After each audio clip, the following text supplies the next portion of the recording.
Quran, ruwatul Quran itu atammul ruwat fil musalsalat. Orang yang paling sempurna meriwayatkan musalsal. Musalsal itu menirukan Nabi SAW. Itu periwayat Quran, bukan penghafal aja. Periwayat Al-Quran. Dalam membaca Al-Quran, baca A, itu harus dilihat mulut gurunya. Baca Ba, baca Ta, semuanya harus dilihat modal gurunya, lalu kita tirukan.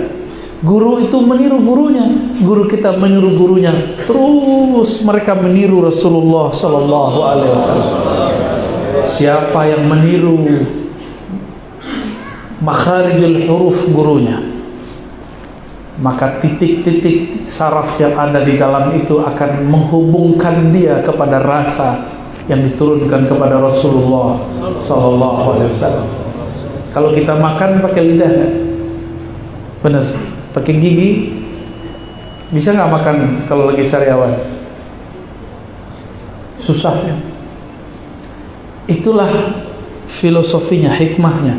Kenapa baca Quran itu harus dengan lidah, harus dengan gigi, harus dengan rongga mulut, semuanya itu paling lengkap. Coba orang yang suka ketawa, suruh dia baca a'udzubillah, berhenti tertawanya. Jangan baca astagfirullah, nggak berhenti. Baca a'udzu, langsung hilang itu. Coba mau ketawa, a'udzu, ketutup. B, ketika dibaca B tertutup, udah hilang ketawanya. A'udzu billahi minasy syaithanir rajim. Itu pengalaman saya. Ketika ini di depannya ada orang ahli bikin ketawa nih, ya, mursyid tarekat Suwek,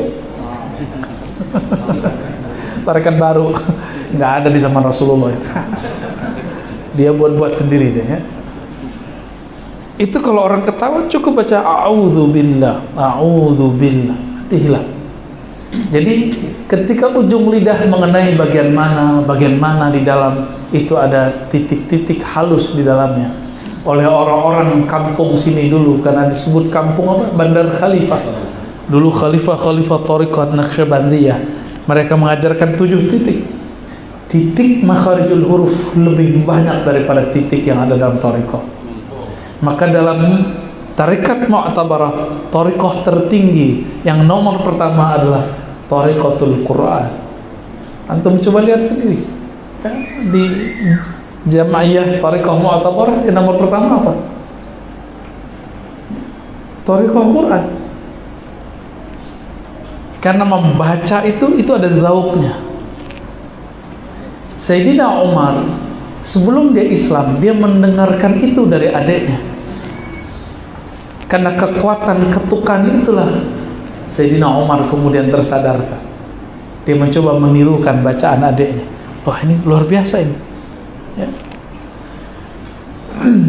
Itu secara harfiah, secara zahir, bahwa thariqat makharijul huruf yang diturunkan oleh Maulana al-Imam Al-Hafiz As-Sufi, namanya Al-Jazari, ya. Beliau seorang sufi, akidahnya ahli sunnah, Asy'ariyah, Maturidiyah. Dan beliau punya kitab lain juga tentang zikir. Allah masyhurkan dia sebagai imam thariqat makharijul huruf, ya. Maka orang yang benar cara baca Qur'annya, insya Allah tidak pernah kesurupan. Kalau benar cara baca, jadi baca Al-Quran itu buka mulut, ya. Buka mulutnya. Baca Quran itu ikutin polanya. A ya dibuka, iya turun. Ini semuanya begini. Monyong baca Quran kalau mau monyong, ya. Berarti dia baca Qurannya, gurunya namanya Syekh Al-Yutubiyah. Baca Qurannya lewat YouTube, sembari berangkat kerja dia dengerin YouTube, ya. Baik, kembali ke awal tadi. Jadi siapa ahlullah? Orang yang kenal kepada Allah, orang yang biasa dialog dengan Allah. Ada ahlud dunya. Jadi di alam semesta ini hanya 3 keluarga. Ada ahlud dunya. ada ahlul akhirah, ada ahlullah. 3 aja. Ahlul dunia, mereka adalah orang yang beramalnya, baca Qur'annya untuk dunia, baca Qur'annya untuk kesejahteraan dunia, baca Qur'annya untuk popularitas, baca Qur'annya, ngajarnya, ngafalnya untuk mengumpulkan umat, untuk dirinya, bukan untuk Allah Subhanahu wa ta'ala. Mau kaya baca Waqiah, itu ahlu dunia itu. Mau sakti baca inna batsya rabbika lasyadid, pukul, itu ahlu dunia. Pengen melet, padahal ayatnya tuh. Saya kalau saya bacain, ntar pada praktek semua. Dibacain dekat kerbau, kerbaunya yang lengket. Ahlul akhirah, siapa ahlul akhirah? Mereka tidak baca Waqiah bukan pengen kaya, tapi ingin mendapatkan darajah fil jannah, makom di surga. Itu yang Nabi katakan, ya. Alladzi yaqra'ul Qur'an wa huwa mahirun bih ma'a safaratil kiramil bararah. Itu nama malaikat. Orang yang baca Quran dan dia mahir, di riwayat lain hafizun, dalam riwayat Muslim, wa huwa hafizun lahu, dia menjaganya sehingga dia jadi mahir. Jadi hadis ini bisa digabung riwayatnya, karena dia jaga hatta yakuna mahiran, sehingga dia menjadi mahir. Kalau mahir gak terbata-bata lagi, maka Allah kirim bersama dia. Satu huruf itu ada malaikatnya, satu huruf ada malaikatnya. Bahkan dalam basmalah itu malaikat terbanyak di Quran, itu malaikat yang mikul bismillahirrahmanirrahim. Paling banyak itu malaikat yang mikulnya. Kalau kita dibukakan mata batin oleh Allah, mungkin kita pingsan-pingsan. Maka salah satu nikmat Allah kepada kita yang lemah ini, Allah tutup hijabnya dengan hijab cahaya, hijab pahala. Itu bismillah tuh. Nah, kalau bacanya betul-betul mahirun atau hafizunlah, maka Allah bersamai dia dengan malaikat yang disebut safarah. Safarah ini malaikat utusan. Malaikat utusan, safarah artinya utusan yang bersafar untuk membersamai orang ini. Kiramil bararah, yang sangat pemurah, bararah sangat terpuji. Ini ahlul akhirah. Ahlul, biasanya anak-anak, orang-orang muda, orang baru hijrah dengar hadis ini dia semangat baca Quran karena ingin bersama dengan malaikat. Ada yang gak puas, saya gak cukup dengan malaikat, saya ingin bersama dengan yang menurunkan Al-Quran. Itulah wabil haqqi nazal. Al-haq itu Allah Subhanahu wa ta'ala. Al-haq itu Allah itu sendiri, ya. Dengan al-haq lah Al-Quran itu turun. Maka tasdik dulu, baru turun Quran nurnya dalam kalbu, ya. Tasdik dulu kepada al-haq.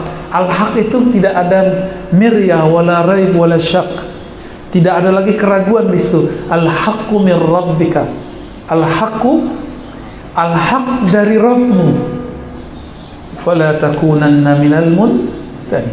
Maka jangan engkau ragu lagi.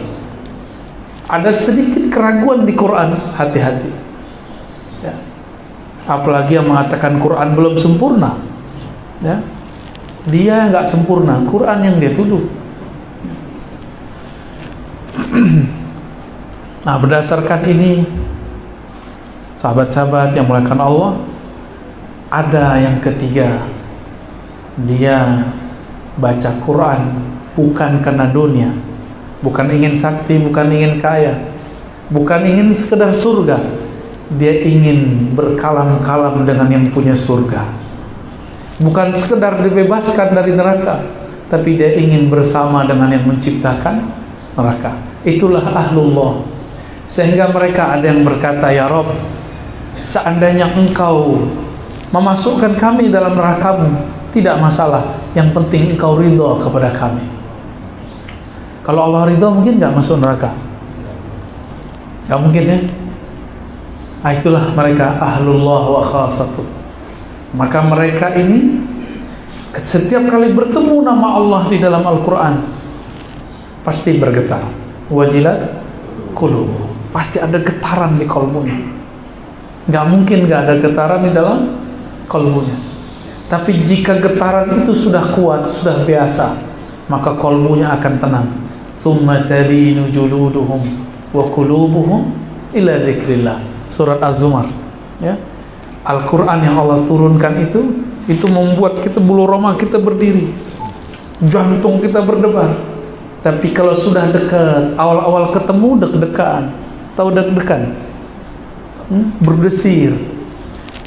Awal-awal dulu Ustaz Thohir jatuh cinta, berdesir nggak Ustaz? Terasa ya, kayak mau copot jantungnya. Saya nggak bisa balas pantunnya beliau. Nanti Ustaz Thohir aja balas ya.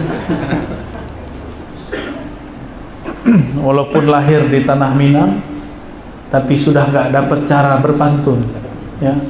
Lidah sudah keluh. Tapi saya senang sekali dengarnya, kayak masuk ke alam mana itu. Tahun-tahun berapa gitu dulu ya. Itu baru pantun Melayu. Gimana Al-Quran? Lebih indah lagi. Indahnya bukan main. Hatta Nabi SAW yuhibbu ayasma' min ghairi. Nabi itu juga senang mendengar dari selainnya. Dipanggillah Ubay, penghafal Al-Quran, turun ke Nabi, diturunkan ke Ubay. Apa kata Nabi kepada Ubay bin Ka'ab radhiyallahu ta'ala anhu? Wahai Ubay, ikra, bacakan kepadaku. Apa kata Ubay? Ya Rasulullah, apakah aku membacakan kepada engkau sedangkan Quran turun kepada engkau? Masyhur hadisnya, hadis Sahih Bukhari.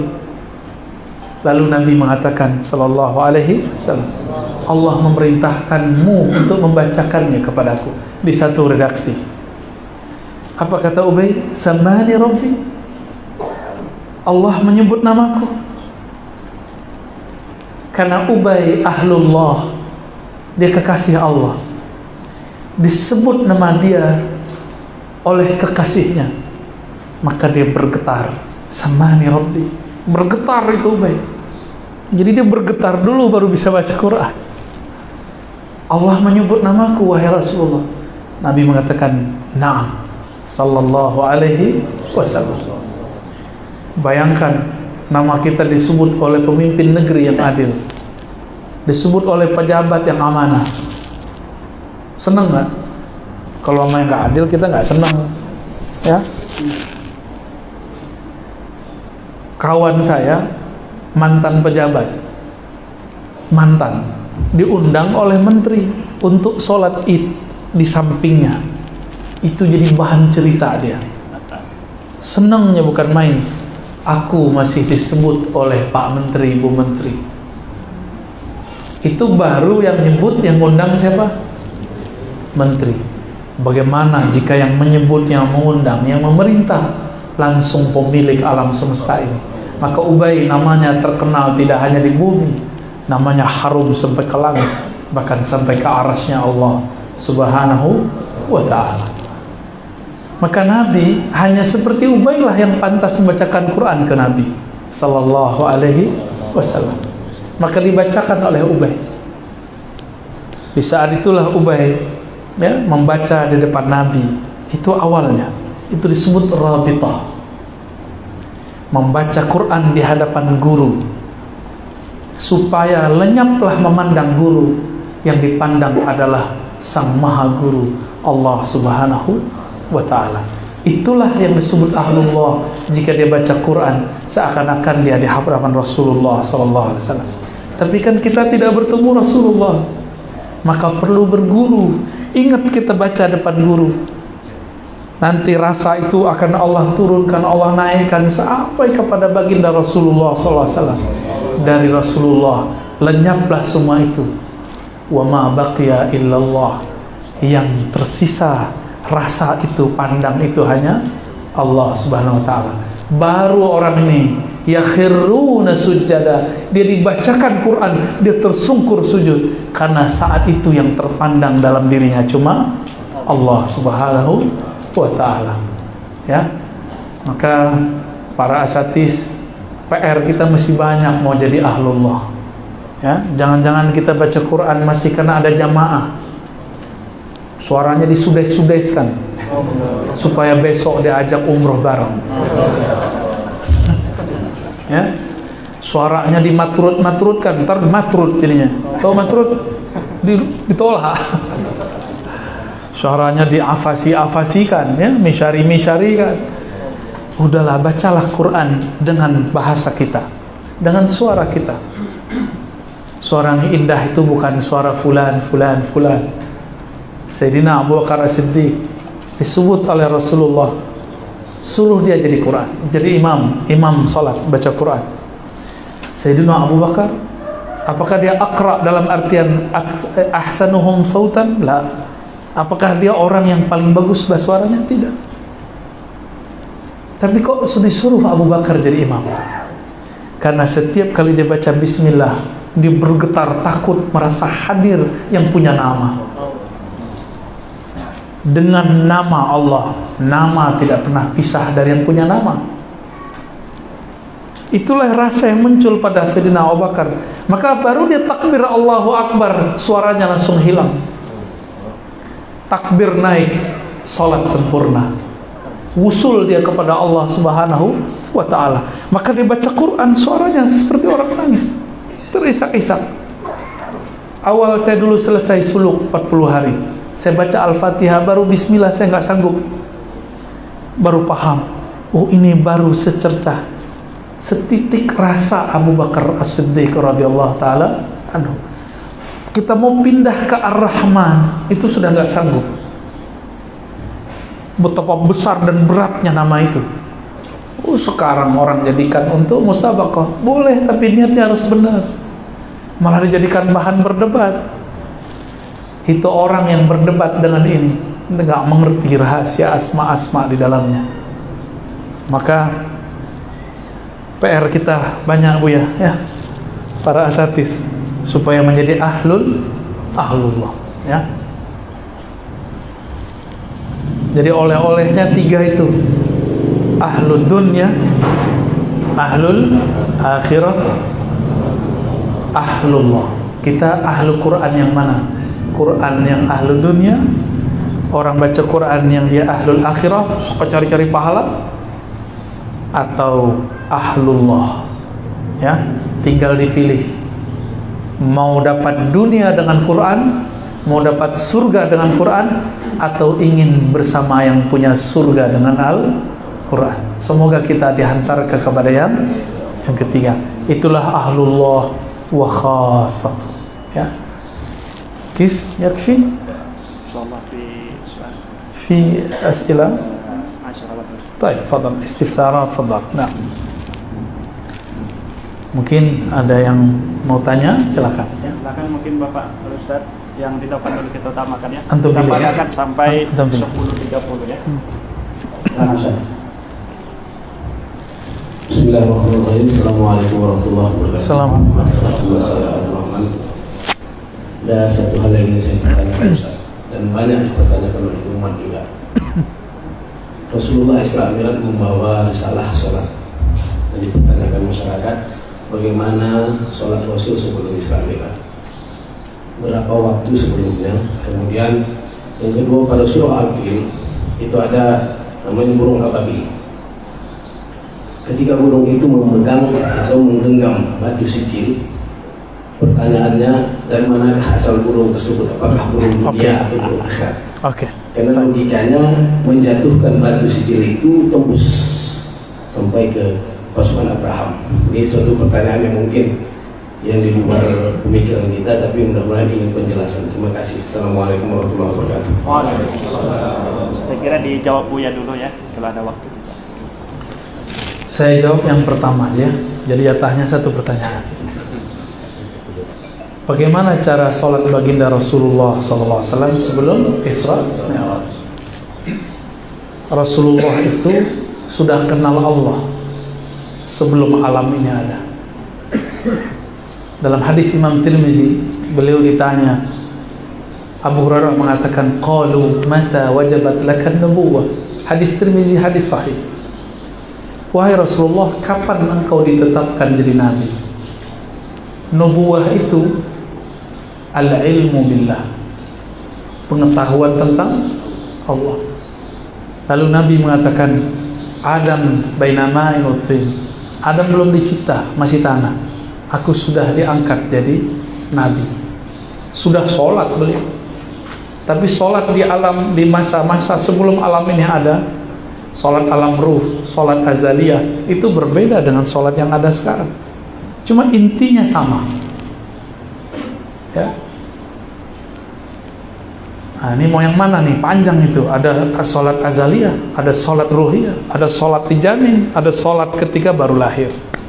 Makanya diazankan baru lahir. Kenapa diazankan? Kan azan mau sholat, supaya rasa sholat yang dulu itu masih ada.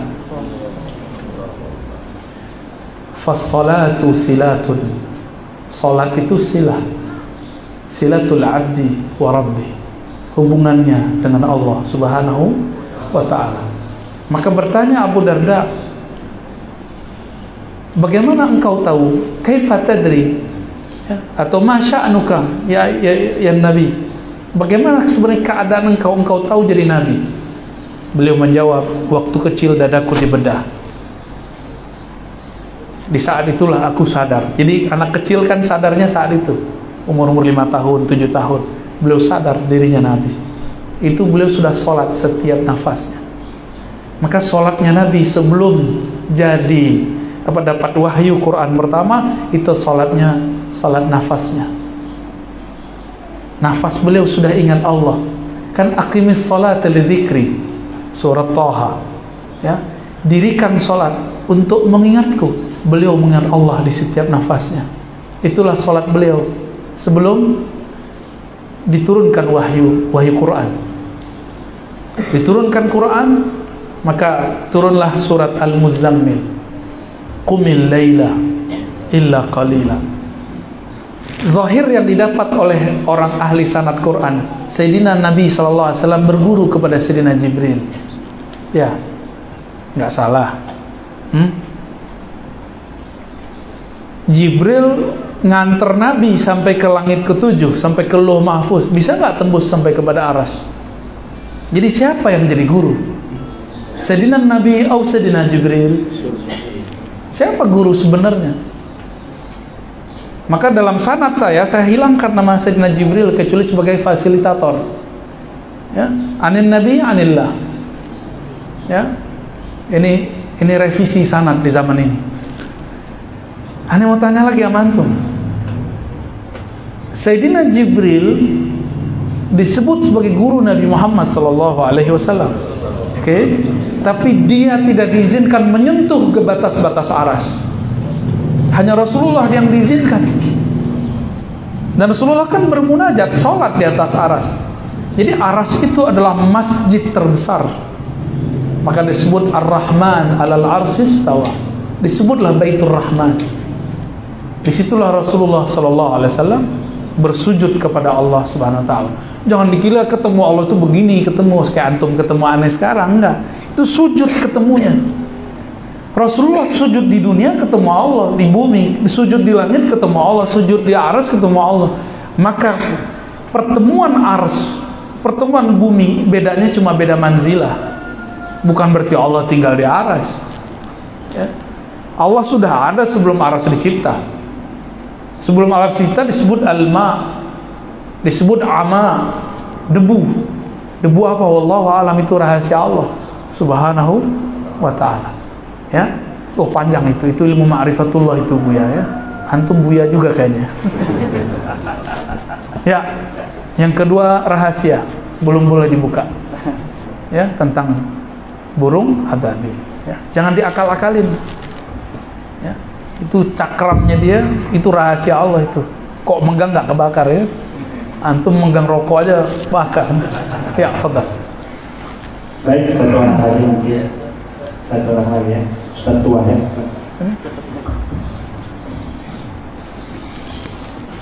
Assalamualaikum warahmatullahi wabarakatuh. Assalamualaikum. Alhamdulillah ya, kita mendengarkan ya sajian ilmu yang cukup merasakan sentuhan jiwa juga bagi kita semua. Saya ingin bertanya tentang persoalan lagu Al-Quran, karena ini menurut saya harus kembali didudukkan. Ada beberapa redaksi yang saya baca, menurut ulama bahwa lagu Al-Quran itu muncul tanpa diawali dari notasi-notasi nada. Karena menurut ulama lagu Al-Quran itu hadir ketika seseorang beriadah kepada Allah. Jadi kalau melihat redaksi ini, lagu Al-Quran itu muncul secara tidak diawali dengan teori begitu. Jadi lagu itu muncul ketika seseorang beriadah kepada Allah sehingga menjadi indahnya bacaan Al-Quran. Pertanyaannya, sekarang lagu ini kan berkembang, ada Bayati, Sabah, Hijaz dan Nahawan dan sebagainya, dan bahkan ketika hari ini MTQ kan seakan-akan lagu ini menjadi dominasi utama bagi penilaian Dewan Juri, sehingga lagu ini sudah digiring kepada pengembangan segera. Apakah dia ya ini maksudnya, apakah lagu ini ada pembatasannya? Oke, baik. Ya. Seperti apa begitu? Terima kasih. Ketika Sayyiduna Nabi SAW beliau malam hari, jadi Nabi itu malam hari suka belusukan, melihat sahabat Nabi lagi ngapain. Di satu gang terdengar suara yang merdu sekali. Ternyata itu suara Sayyiduna Abu Musa al-Asy'ari. Maka Nabi tertegun dan diam. Bayangkan jika Nabi Daud baca Mazmur atau Zabur, yang berhenti malaikat, angin, tumbuhan, hewan, semuanya berhenti. Ketika Abu Musa baca Quran, yang berhenti Sayyidul Alamin, penghulu alam semesta, penghulu dunia akhirat, kekasih Allah yang paling dicintainya di bumi, yang paling ditinggikan di akhirat, yang paling dekat di hadiratnya. Kira-kira gimana? Makomnya Abu Musa, makom apa tuh? Pakai irama apa Abu Musa? Dia orang Yaman, maka dia pakai Yaman, Bani Asy'ariyah. Dia adalah njit kakeknya Al-Imam Abul Hasan Al-Asy'ari. Keberkahan beliaulah, maka keturunannya jadi imam. Apa kata Nabi? Sungguh Abu Musa utia, diberikan ya mizmar, seruling daripada mazamir Daud, seruling Nabi Daud. Pakai irama apa? Adakah Nabi membatasi? Tidak. Berarti yang penting sesuai dengan makharijul huruf, sesuai dengan hukum matnya, hukum tajwidnya. Sebenarnya yang sahih itu ilmu tajwid, bukan ilmu tahsin. Tapi tajwid itu artinya tahsin. Saya berharap nih para kiai, para ustadz jangan ngikut orang awam lah istilahnya tahsin-tahsinan. Kembalikan namanya kepada tajwid. Ya. Tajwid bersanad. Hidupkan nama itu. Ya. Jazariyah kan antum pada punya semualah sanadnya. Yang ahlul Quran pasti punya sanad Jazariyah. Ke Imam Jazari. Itu cukup. Ya, saya sangat takjub sekali dengan isinya, detail, setiap huruf dijelaskan dengan sedetail mungkin, dan tidak ada agama sebelum ini, sebelum agama Nabi Muhammad SAW yang detail cara membacanya. Makanya ketika ada kitab suci sebelah dulu dibaca dengan irama Mbak Yati, Mbak Nawa itu Abang Hijaz itu kayak saya mau mual dengernya, karena makharijnya nggak cocok, ya, makharijul hurufnya nggak pas, matnya nggak pas, ya ala-ala dia aja ya. ketika dulu orang-orang Arab Ahlul Qurra ini sholat di Mekah, mereka mendengarkan orang-orang dari kampung Nahawan baca, kok indah sekali. Dia sholat baca Quran, indah sekali. Orang Arab itu dengar sekali irama bisa langsung hafal, maka ditirulah irama itu, jadi namanya Nahawan. Ya, Mekah Madinah itu disebut Hijaz. Hijaz ini ada pegunungan, ada kebun. Maka Hijaz Makkah beda iramanya dengan Hijaz Madinah, lebih kenceng Ahlul Makkah. Ya.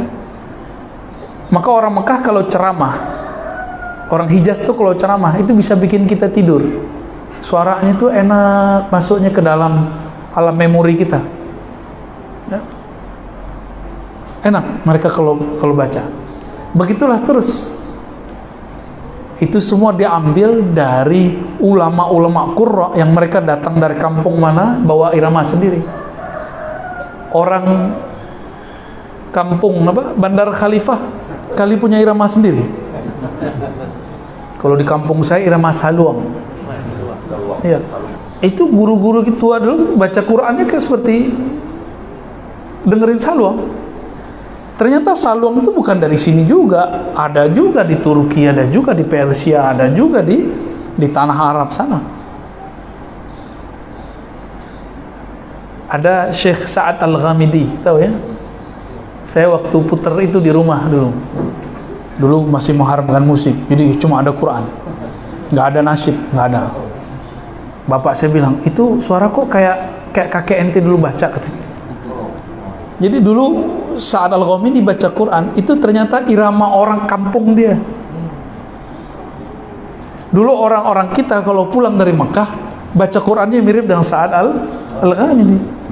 Contoh. As-Sudais kan baru-baru ini ya. Sudais itu cukup untuk didengerin aja, jangan dijadikan i'timad kalau mau tajwid. Ya, tajwid langsung ke ahlinya. Ini kan ada ahlinya, langsung dibenerin. Kalau nggak ntar bunyinya sama, mulutnya beda. Nanti agak bengang-bengang dikit. Hurufnya nggak ke hidung, keluarnya ke hidung. Ya, maka hidungnya kembang-kempis tuh. Udahlah pesek ya, kembang-kempis. Jadi coba jatuhkan diri kita di hadapan guru, maka kita akan menerima darinya. Jadi irama-irama tadi itu dibolehkan oleh sebagian besar ulama kita. Dulu guru saya Syekh Aiman Syawwa, bukan Aiman Suwaid ya. Ini sekampung mereka, sama-sama dari Suriah. Itu baca Quran. Dulu saya sempat belajar kecil itu belajar munaghamat namanya. Ya, itu kan munagham, berirama. Ada ketukannya, ada notesnya. Lalu mengharamkannya. Biasa ketemu kelompok sebelah. Shadaqallahul azim, dia bid'ah dulu ya. Serius. Tapi batin ini nggak bisa nolak bahwa suara ini bagus. Bahkan guru kami di awal-awal kami ngaji, Syekhuna Ali Mustafa Yaqub, itu dulu memakruhkan baca Quran dengan munaghamat. Tapi lama-lama beliau membolehkannya. Syekh Aiman Syawwa, guru kami, membolehkannya. Bahkan belum mimpin sholat dengan irama. Tapi kalau Syekh Aiman Suwaid nggak mengizinkan. Bagi beliau yang penting makharijul huruf. Maka saya sarankan adinda yang santri-santri jangan pentingkan irama dulu, makharij dulu. Ya, khatamkan Jazari kalau bisa 2 kali 3 kali sampai betul mutafannin fasih, baru belajar irama. Jangan kebalik, irama dulu baru. Jangan kebalik ya. Yang disuruh itu makharijnya. Nanti orang yang baca dengan makharij, iramanya akan indah sendiri. Insya Allah. Orang-orang kayak beliau ini telinganya sensitif. Ya. Kalau bunyinya nggak sesuai, itu bisa terganggu sholatnya. Jangan ganggu sholat guru-guru kita ya. Khalas. Wah, ini teman Buya, ini ada satu lagi supaya pas. Assalamualaikum warahmatullahi wabarakatuh. Ya, bagaimana cara wusul ilallah dalam perantara Al-Quran? Usul kepada Allah dengan Al-Quran. Al-mar'u ma'a man ahabba.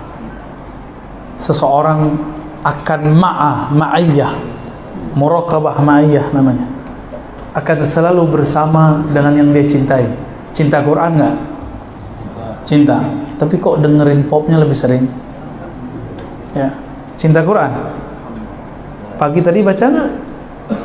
Antum baca kok tadi waktu sholat subuh? Minimal. Tapi kalau bisa ada tambahannya, ya. Maka seseorang itu harus punya wirid Qur'ani. Disitulah kalau antum nggak bisa, ambillah wirid ulama, wiridul latif, kan dimulai dari Quran, ya. Ratibul Haddad, Ratibul Attas, itu kan wirid-wirid Qur'ani, kemudian ditambahkan sunnah Nabi dan zikir-zikir para ulama.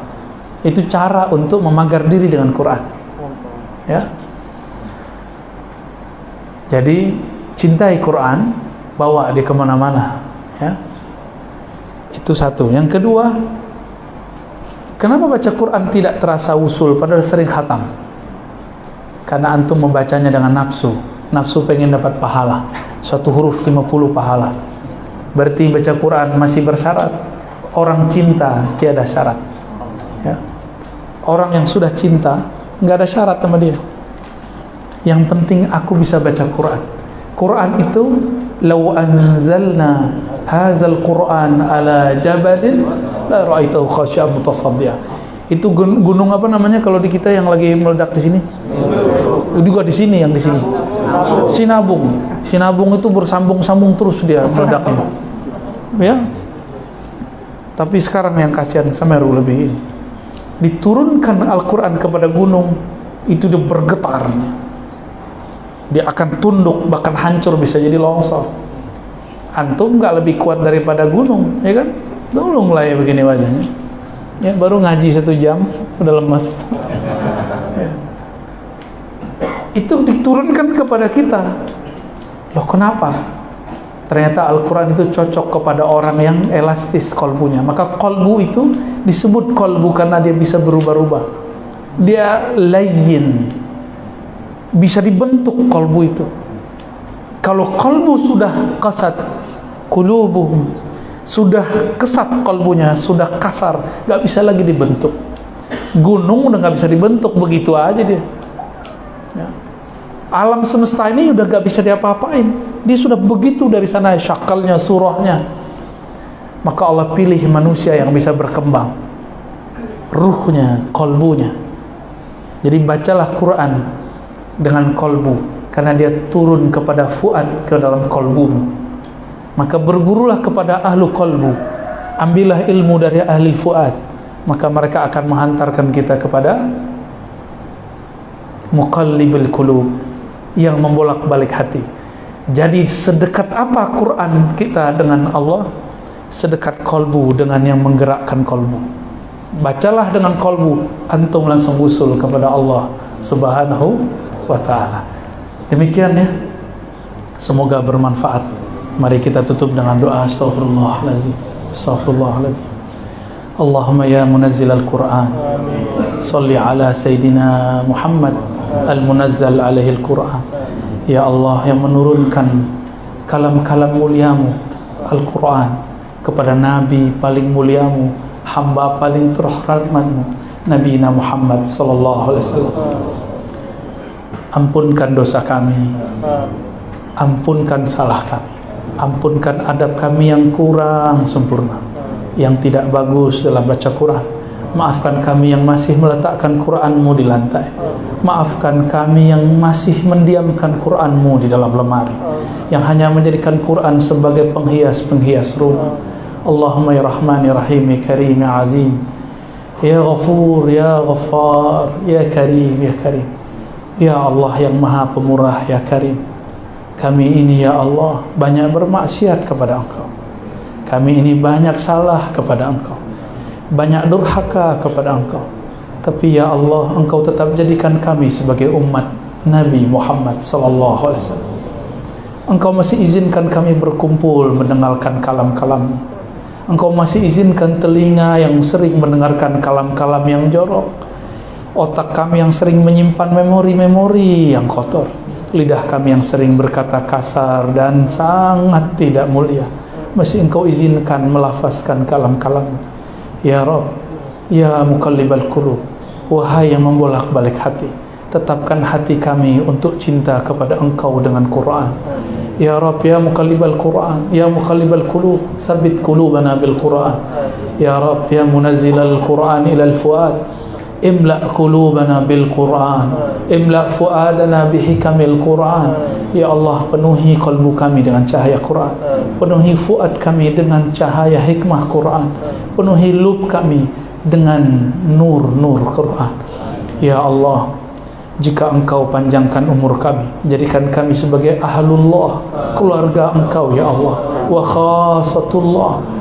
Jika Engkau wafatkan kami dalam husnul khatimah, wafatkan kami dalam membaca Al-Quran, wafatkan kami dalam membaca kalimah la ilaha illallah Muhammad Rasul, wafatkan kami dalam merindui Rasulullah, wafatkan kami dalam merindui Engkau ya Allah. Ya Rabb, ij'al hubbaka ahabba ilaina. Ya Allah, jadikan cinta Engkau lebih besar dalam kalbu kami, dalam ruh kami, daripada cinta kepada diri kami sendiri.